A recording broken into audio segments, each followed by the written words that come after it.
खबरों की शुरुआत अहम खबर के साथ। बाराबंकी ख्वाजा गरीब नवाज मस्जिद इंहदाम मामले में वज़ीर आला यूपी योगी आदित्यनाथ की हिदायत पर एक कमेटी तश्कील दी गई है। शिवकांत द्विवेदी की क़यादत में 3 रुकनी कमेटी तश्कील दी गई है।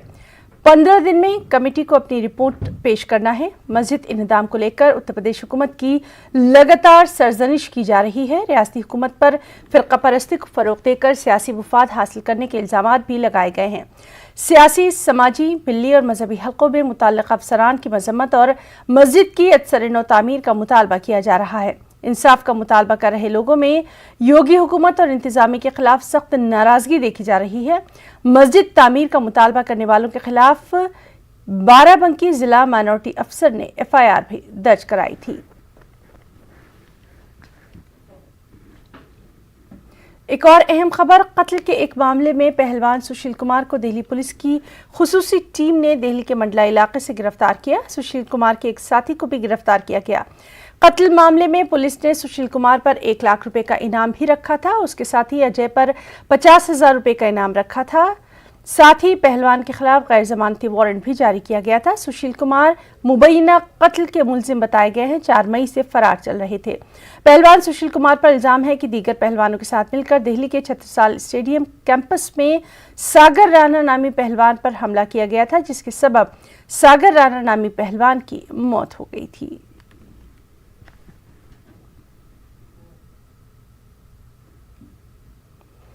और सूरजपुर कलेक्टर थप्पड़ मामले में न्यूज़ 18 की खबर का असर देखने में आया। वज़ीर आला भूपेश बघेल ने मामले का खुद नोटिस लेते हुए फौरी तौर पर कलेक्टर रणबीर शर्मा को हटाने का हुक्म दिया। रणबीर शर्मा की जगह गौरव कुमार को सूरजपुर का नया कलेक्टर बनाया गया। वाज़ेह रहे कि कोरोना लॉकडाउन का जायजा लेने के दौरान उन्होंने एक नौजवान को थप्पड़ मार दिया था। सिर्फ थप्पड़ ही नहीं मारा था, उसके साथ बदसलूकी की थी। उसका मोबाइल छीनकर जमीन पर पटक दिया था। नौजवान का कहना है कि वो अपनी दादी के लिए दवा लेने जा रहा था। उसने इस सिलसिले में पर्ची भी पेश की थी और सोशल मीडिया के जरिए नौजवान के साथ बदसलूकी मामले पर वज़ीर आला भूपेश बघेल का ट्वीट सामने आया। उन्होंने कहा कि किसी भी अफसर का ड्यूटी के दौरान ऐसा तर्ज-ए-अमल नाकाबिले कबूल है। मैं इस नौजवान और उसके अहल खाना से माजरत चाहता हूँ। ये बेहद अफसोसनाक है, काबिल मजम्मत है। छत्तीसगढ़ में ऐसी किसी भी हरकत को हरगिज बर्दाश्त नहीं किया जाएगा। कलेक्टर रणबीर शर्मा को फौरी तौर पर हटाने की हिदायत दी गई है। साथ ही आपको ये भी बता दें कि उस नौजवान को एक मोबाइल भी रियासती सरकार की तरफ से दिया गया है। गुज़िश्ता दिनों उन्नाव में पुलिस की बर्बरियत का मामला सामने आया, जहां एक सब्जी फरोश की पुलिस ने बेरहमी से पिटाई कर दी, जिसके बाद इस 17 साला नौजवान की मौत हो गई, जिस पर MIM सरबराह असदुद्दीन ओवैसी ने यूपी हुकूमत को आड़े हाथों लिया। असदुद्दीन ओवैसी ने फौरी तौर पर अहले खाना को 25 लाख मुआवजा देने की मांग की।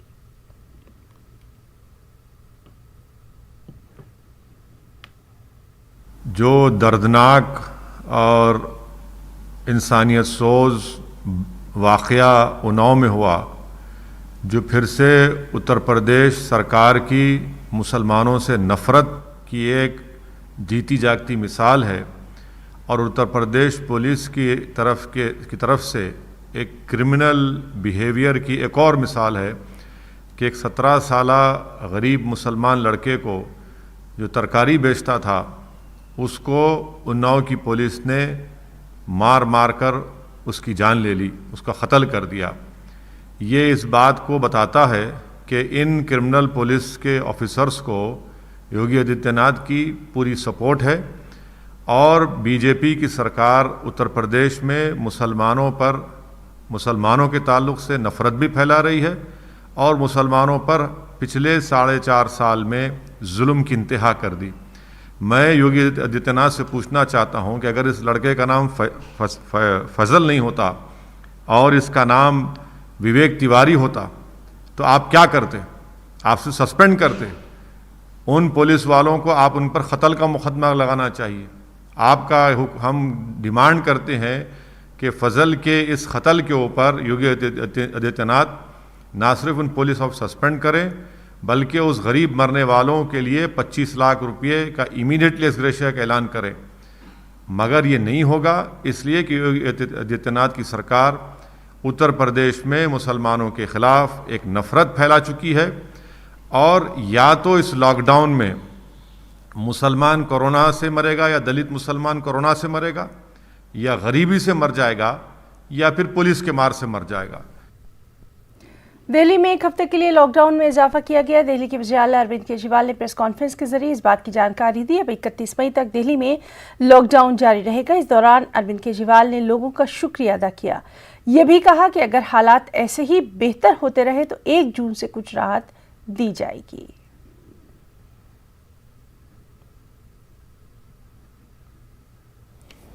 तो युद्ध अभी बाकी है, अभी पूरा नहीं हुआ है और अभी भी 1000 से ज्यादा केस आ रहे हैं। तो पिछले 24 घंटों में मैंने खूब लोगों से पूछा क्या करना चाहिए। जो भी निर्णय होगा हम मिलके लेंगे, दिल्ली के लोग मिलके निर्णय लेंगे। तो एक आम राय ये बन रही है लोगों की कि 1 हफ्ते के लिए लॉकडाउन और बढ़ा देना चाहिए, क्योंकि अभी अगर लॉकडाउन खोल दिया और जो कुछ हमने पिछले 1 महीने की इतनी कड़ी मेहनत, संघर्ष और त्याग की वजह से पाया है, कहीं वो ख़त्म ना हो जाए। तो सबकी आम राय ये है कि 1 हफ्ते के लिए और लॉकडाउन खोल देना चाहिए। तो दिल्ली सरकार ने ये निर्णय लिया है कि 1 हफ्ते के लिए लॉकडाउन और बढ़ाया जा रहा है। अगले सोमवार 31 तारीख की सुबह 5 बजे तक के लिए लॉकडाउन बढ़ाया जा रहा है।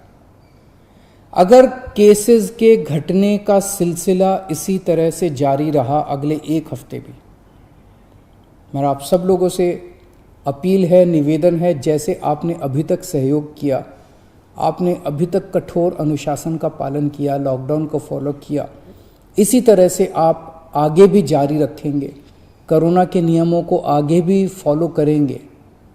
अगर इसी तरह से केसेस के कम होने का सिलसिला जारी रहा तो 31 तारीख से फिर हम अनलॉक की प्रक्रिया चालू करेंगे। अयोध्या में एक ही खानदान के 5 लोगों के कत्ल से इलाके में सनसनी मच गई। मामला थाना इनायत नगर का है। जायदाद के तनाजे में सगे भांजे ने अपने मामा मामी समेत उनके 3 बच्चों को मौत के घाट उतार दिया। मौके पर पहुंची पुलिस ने लाशों को अपने कब्जे में लेकर पोस्टमार्टम के लिए भेजा। मुलजिम अभी फरार है। उसके अहले खाने से पुलिस पूछताछ कर रही है।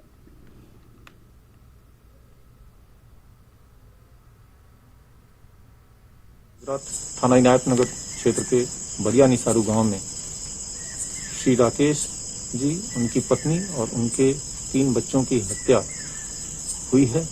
हत्या इनके साथ ही रहने वाले इनके भांजे के द्वारा की जानी बताई जा रही है, जो अभी फरार है।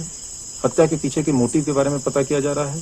तो ननिहाल की संपत्ति को लेके जो मनमुटाव है वो इसके पीछे का कारण बताया जा रहा है।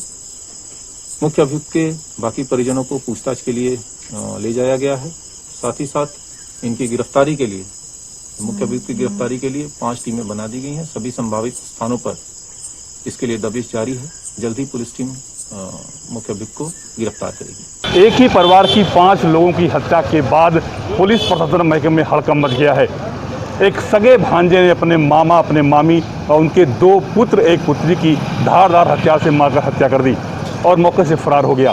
घटना की सूचना मिलने के बाद AD zone SN Sawat, IG range Ayodhya doctor Sanjeev Gupta, SSP Shailesh Pandey, DM Anuj Jha ने मौके पर पहुंचकर घटना का जायजा लिया है और गिरफ्तारी के लिए, जो मुख्य अभियुक्त की गिरफ्तारी के लिए 5 टीमें लगाई गई हैं। जिस तरह से ये घटना है, बहुत ही लोग हर तब ये घटना बताई जा रही है कि संपत्ति की विवाद को लेकर एक भांजे ने अपने मामा की, पूरे परिवार की हत्या कर दी। बताया जा रहा है कि मामा ने अपनी बहन को अपने घर में रखा था और उसके बाद जब भांजा बड़ा हुआ तो प्रॉपर्टी विवाद को लेकर कहासुनी होने लगी। उसके बाद देर रात भांजे ने अपने मामा, अपनी मामी, उसके 2 पुत्र और पुत्री की धारदार हथियार से मारकर हत्या कर दी और मौके से फरार हो गया है। केबी शुक्ला, न्यूज़ 18 अयोध्या। एपी के शहर कर्नूल में डेमोक्रेटिक टीचर्स फेडरेशन और दीगर तंजीमों की जानिब से फ़िलिस्तीन पर इसराइली हमलों की मज़म्मत की गई। एहतजाजी मुजाहरा किया गया। इस प्रोग्राम में social democratic party of India के कारकुनों ने हिस्सा लिया। उन्होंने अक़वाम मुत्तहिदा से फ़िलिस्तीन पर किए जा रहे जुल्म पर इसराइल को दहशतगर्द मुल्क करार देने का मुतालबा किया। ऊपर इज़राइल के जो हमले हो रहे हैं उसकी मजम्मत करते हुए उसके ख़िलाफ़ में और फ़लस्तीन की तायद में हम लोग सब इंटेलेक्चुअल्स शहर के यहाँ पर जमा हुए हैं। हमारा ये डिमांड है कि यूएन व यूनाइटेड नेशन ऑर्गेनाइजेशंस फ़ौरन ये मामले में मदाखलत करते हुए फ़लस्तीन के ऊपर जो हमले हो रहे हैं, दिन रात जो हमले हो रहे हैं, सर्जिकल स्ट्राइक्स जो हो रहे हैं जिसमें मासूम बच्चे, औरतें और इनोसेंट पब्लिक जो मारे जा रहे हैं, उसे फ़ौरन दखल देते हुए उसे रोकना है। इसलिए हम लोग यहाँ पर जमा हुए हैं। इज़राइल को सारे दुनिया में अमेरिका से और दूसरे पावरफुल कंट्रीज से भी हम डिमांड करते हैं कि इज़राइल को एक टेररिस्ट स्टेट डिक्लेयर करते हुए, उसे बाइकआउट करते हुए, उसके प्रोडक्ट्स को बाइकआउट करते हुए, उसकी पूरी इकोनॉमी को बाइकआउट करते हुए उसे सबक सिखाने की आज ज़रूरत है। ये इनोसेंट फ़लस्तीन के ऊपर जुल्म रोकना है। ये रोकने के लिए इंसानियत के हिसाब से, इंसानियत को बचाने के लिए ह्यूमैनिटी ग्राउंड्स के ऊपर इंसानियत की तायद में हम लोग यहाँ पर जमा हुए हैं। हम in support of Palestine cause, and we are opposing the aerial raids, aerial strike by the Israel. So we are totally, all the intellectuals, various organs of Karnool district, we are opposing the air surgical strikes on poor Palestinian people. And we reiterate our protest. We are opposing. एक और बेहद अहम खबर तेलंगाना से। तेलंगाना में आज से delivery और फूड डिलीवरी ई कॉमर्स खदमात जारी रहेंगी। डीजीपी महेंद्र रेड्डी ने ज़रूरी वजाहत कर दी है कि ज़रूरी खदमात अंजाम देने वालों को रोका नहीं जाएगा। इस सिलसिले में हैदराबाद, साइबराबाद और रचाकुंडा को कमिश्नर पुलिस अहकाम जारी कर दिए गए हैं। वाज़ेह है कि गुज़िश्ता रोज़ हैदराबाद में लॉकडाउन पर सख्ती से अमल आवरी के बहाने कई फूड डिलीवरी बॉयज़ को रोक दिया गया था। उनकी गाड़ियां जब्त करते हुए भारी चालान काटे गए। एमआईएम सदर असदुद्दीन ओवैसी ने भी इस मामले पर हुकूमत को तवज्जो दिलाई थी। इस मामले को वज़ीर केटीआर के भी इल्म में लाया गया था। उन्होंने ट्वीट करते हुए कहा कि ज़रूरी खदमात में रुकावट हायल ना की जाए। उन्होंने ये भी कहा कि डीजीपी से बात करके इस मसले को यकसुई से हल किया जाए। डीजीपी ने केटीआर की हिदायत के साथ ही नई हिदायत जारी की। डीजीपी ने वजाहत की कि खुराक और ई कॉमर्स खदमात की बिला तात्तुल फराहमी को यकीनी बनाने के लिए इक़दाम किए जाएंगे।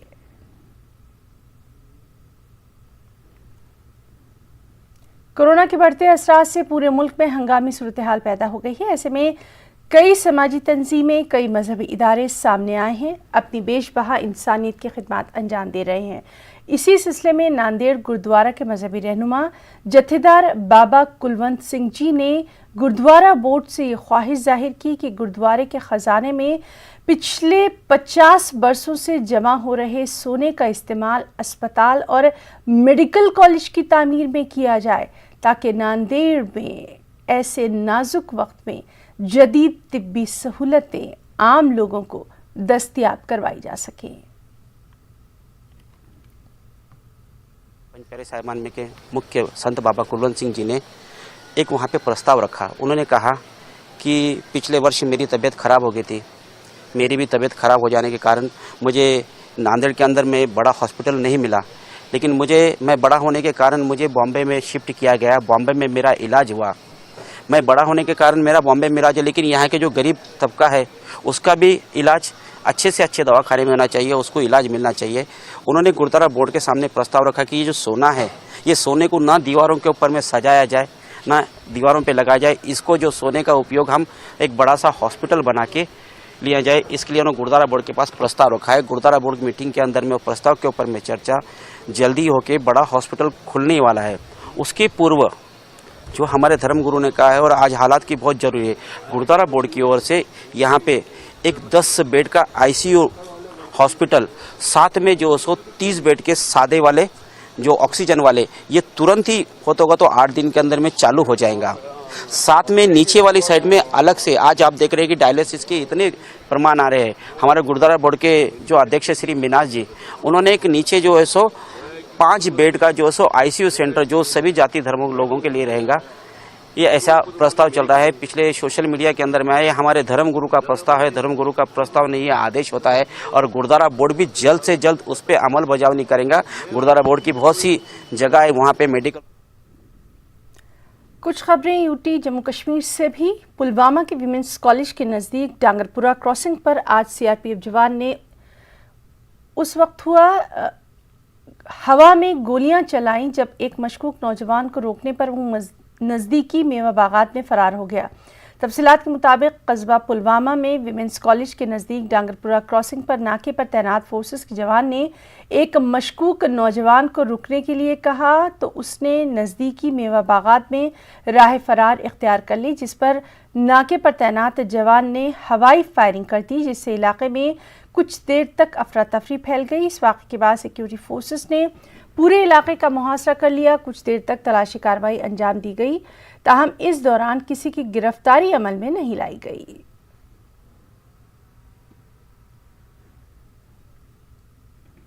मंशियात मुखालिफ मुहिम को जारी रखते हुए जम्मू कश्मीर पुलिस ने आज एक बड़ी कार्रवाई अंजाम दी। तफसीलात के मुताबिक कुपवाड़ा पुलिस ने एक अहम कार्रवाई में अपने ही महकमे से वाबस्ता 2 एसपीओज को मंशियात की भारी खेप समेत गिरफ्तार किया।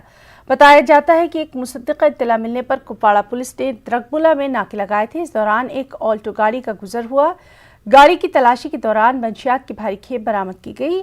जिस गाड़ी में दोनों एसपीओ सवार थे उसे पुलिस ने जब्त कर लिया है और इन दोनों के खिलाफ केस दर्ज करके इब्तिदाई तफ्तीश शुरू कर दी है। एसएसपी कुपवाड़ा डॉक्टर जीवी संदीप चक्रवर्ती ने न्यूज़ 18 उर्दू को बताया कि दोनों एसपीओस को नौकरी से बरतरफ कर दिया गया है ताकि इलाके में एक पैगाम जाए कि इस लानत में मुलविस किसी भी शख्स को हरगिज बख्शा नहीं जाएगा।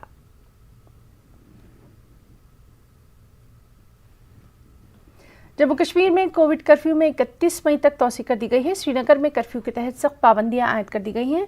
लोग भी कोरोना की जंजीर को तोड़ने के लिए सरकारी इंतजामिया और हुकाम के साथ पूरा ताउन करते नजर आ रहे हैं। शहर श्रीनगर में तमाम एंट्री और एग्जिट पॉइंट्स पर पुलिस नाके कायम किए गए हैं। ज़ाब्तों की खिलाफ वर्जी करने वालों पर सख्त कार्रवाइयाँ की जा रही हैं, गाड़ियाँ जब्त की जा रही हैं। तिब्बी माहिरीन के मुताबिक कोविड पॉजिटिविटी रेट में भी कमी देखी जा रही है।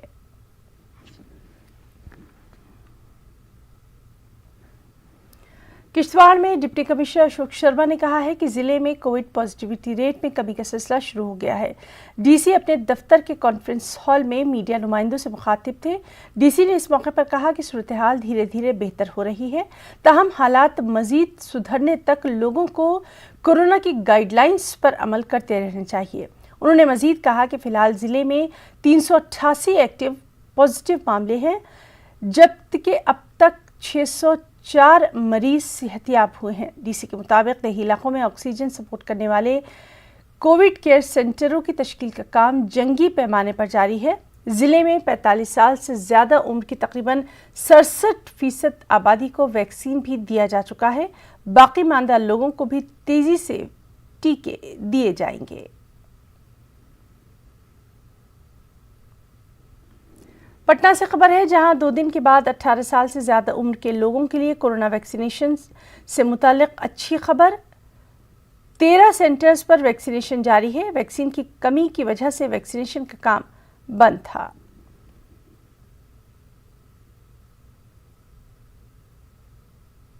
2 दिनों के अंतराल के बाद आज राजधानी पटना में 18+ एज ग्रुप के लोगों का वैक्सीनेशन हो रहा है। पटना के आज 13 सेंटर्स पे 18+ जो एज ग्रुप के लोग हैं उनका वैक्सीनेशन चल रहा है। 50,000 कोविशील्ड की डोज पटना पहुंची है शनिवार की शाम, और उसके बाद आज संडे को जो वैक्सीनेशन है वो 18+ एज ग्रुप का हो रहा है। 2 दिनों तक नहीं मिलने के कारण लोग काफी परेशान थे, और वाकई में आज काफी संख्या जो टीनेजर्स हैं 18+ के लोग हैं उनकी देखने को मिल रही है। कल स्लॉट बुक हुआ था संडे के लिए, और निश्चित तौर पर परेशानी हो रही है 2 दिनों के बाद ये चल रही है। इसके पहले भी आप लोगों ने कोशिश करी थी जी कब कोशिश की? मैं तो 1 हफ्ते से कर रहा हूँ। पिछले 2 दिन तो वैक्सीनेशन बंद था, यहाँ पे हुआ नहीं, तो वैक्सीन ही अवेलेबल नहीं है, तो रजिस्ट्रेशन हो नहीं रहा है। अब जैसे ही कल पता चला कि वैक्सीन आ गई है यहाँ पे, तो उसी टाइम ट्राई किया तो लग गया, यहाँ पे कोड मिल गया। वैक्सीन अगर अवेलेबल है तब कोई दिक्कत नहीं? हाँ, तब कोई दिक्कत नहीं। देखिए ये काफी तीखी धूप है, और तीखी धूप में लोग इस धूप का सामना करते हुए वैक्सीनेशन के लिए पहुंचे हैं। एक जरूर चीज है, सकारात्मक चीज ये है कि लोग अवेयर लग रहे हैं, काफी संख्या में हर एज ग्रुप के लोग हैं, और आज 18+ के जो लोग हैं 18 से 44 साल के, उनकी संख्या काफी देखी जा रही है। चूंकि 2 दिन का गैप हो गया था, 2 दिन के गैप के बाद वो अपने वैक्सीनेशन के लिए पहुंचे हैं। ये दानापुर केंद्रीय विद्यालय, वहाँ की ये तस्वीर है। काफी संख्या में, आज संडे भी है, लिहाजा वैसे तो लॉकडाउन लागू है, लेकिन संडे है तो काफी संख्या में ऐसे लोग भी पहुंचे हैं जो संडे को कार्यालय नहीं जाते हैं, और कई लोग ऐसे हैं जो अपनी बारी का वेट कर रहे हैं, इंतजार कर रहे हैं कि जब उनकी बारी आएगी तब वो खुद को वैक्सीनेट करवाएंगे। लोगों से भी अपील है न्यूज़ 18 की कि वो समझें, वैक्सीन की महत्ता समझें, उसका रिलेवेंस समझें, और काफ़ी संख्या में वैक्सीन अवेलेबल है। जो 44 साल के ऊपर के लोग हैं, 45 प्लस हैं, उनके लिए रजिस्ट्रेशन की कोई बाध्यता भी नहीं है। वो वैक्सीनेशन सेंटर पर पहुंचेंगे और यहीं पर उनको बगैर रजिस्ट्रेशन के ही वैक्सीन दिया जाएगा। कैमरा पर्सन दीपक के साथ संजय कुमार, न्यूज़ 18 पटना। पेट्रोल और डीजल की कीमतों में लगातार इजाफा हो रहा है। इसका सीधा असर आवाम की जेब पर दिखाई दे रहा है। सरकारी तेल कंपनियों ने आज फिर पेट्रोल और डीजल की कीमतों में 13 से 29 पैसे फी लीटर का इजाफा किया। बढ़ी हुई कीमतों के बाद भोपाल में पेट्रोल की कीमत 101 रुपये 28 पैसे, डीजल की कीमत 92 रुपये 50 पैसे हो गई है। दिल्ली में अब पेट्रोल की कीमत 93 रुपये 21 पैसे, जबकि डीजल की कीमत 84 रुपये 7 पैसे फी लीटर हो गई है।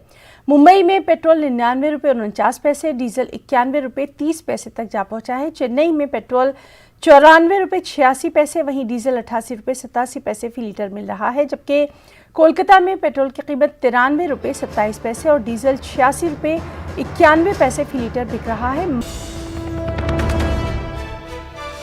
और इस वक्त की अहम खबर आपको दे दें बाराबंकी से, जहां एंटी कोविड वैक्सीनेशन की टीम को देखकर नदी में देहाती कूद गए। यानी जो लोग वैक्सीनेशन लगवाने जो टीम गई थी उसको देखकर गांव के बाहर देहाती भाग गए, और ये देखकर एसडीएम कुछ समझाने के लिए गए। समझाने के बाद तकरीबन 14 लोगों ने टीका लगवाया है। आपको बताएं कि इस गांव की आबादी तकरीबन 1500 बताई जा रही है, और इन 1500 लोगों में से सिर्फ 14 लोगों ने, वो भी एसडीएम के काफ़ी समझाने बुझाने के बावजूद, ये टीका लगवाया है। कुछ देहातियों ने सरयू नदी में ही छलांग लगा दी थी। रामनगर तहसील इलाके के सिसोदा गांव का ये मामला बताया जा रहा है।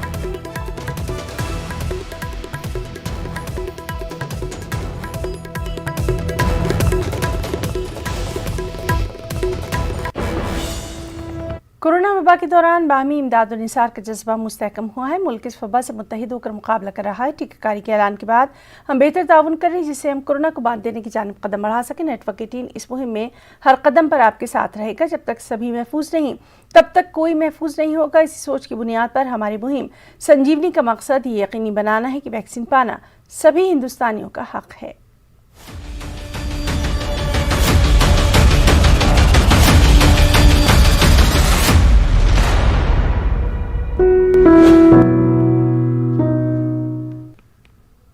खबरों में इतना ही। आदाब।